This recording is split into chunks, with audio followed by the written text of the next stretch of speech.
وتقول ايه للاستاذ حماده احمد ابو سيف؟ والله يا الاستاذ حماده نقول له كل سنه وانت طيب ورمضان كريم وكل سنه وانت طيب يا استاذ حماده. المسابقه دي برعايه الاستاذ حماده ابو سيف المرشح المحتمل لانتخابات مجلس النواب. طبعا واحنا ماشيين بنتجول في رمضان وبنقدم فرحه النهارده في تاني يوم في رمضان، صادفنا حاجه كلنا بنحبها كلنا بنعشقها، تمثل لنا رمز، تمثل لنا معنى، تمثل لنا فرحه، الكنافه. مين في مصر ما يعرفش الكنافه؟ النهارده معانا متسابق راجل بيشتغل بيعرق بيبذل مجهود، حابين نستضيفه النهارده ونساله سؤال وان شاء الله يكون معانا من الفائزين. اهلا بيك. اهلا بسيادتك. كل سنه وحضرتك طيب. وانت طيب يا استاذ احمد. انا هاجي عندك جوه بقى عشان اشوفك بتعمل الكنافه دي ازاي. قول لي انت بتعمل الكنافه ازاي؟ علمني بقى، انا عايز اتعلم كده زيك. تحت امرك، اتفضل يا فندم. علي صوتك. تحت امرك يا فندم، نعلمها. نعلم كل المصريين. الم كده؟ لم يا باشا. والم كده؟ استوي بس. ها؟ لسه ما استوتش؟ استوي بس. اهو اهو. هتلمها كده وكده على بعضها كده وتلمها. طب امسك انت المايك. مسكت انا هشتغل معاك بقى شويه. اتفضل يا استاذ. كده؟ كده وهات الثانيه كده؟ عليها كده. واعمل كده؟ بالظبط كده. والف كده؟ على الميزان. وعلى الميزان؟ اهو. يلا الميزان اهو. الله، ايه الحلاوه دي؟ يا حلاوتك والله يا استاذ احمد. طيب احنا النهارده في رمضان عاملين مسابقه، لو جبت معانا هتكسب 500 جنيه.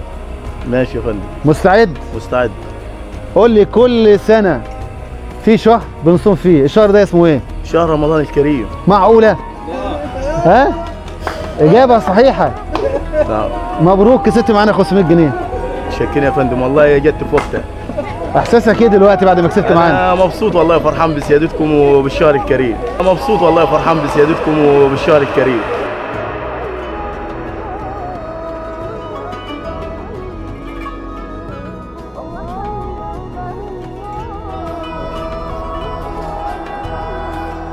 تقول للناس ايه بقى في رمضان دلوقتي وانت في الشهر الكريم؟ والله انا اقول للناس كلها المفروض الناس تحب بعضيها وتعون بعضيها في الشهر الكريم.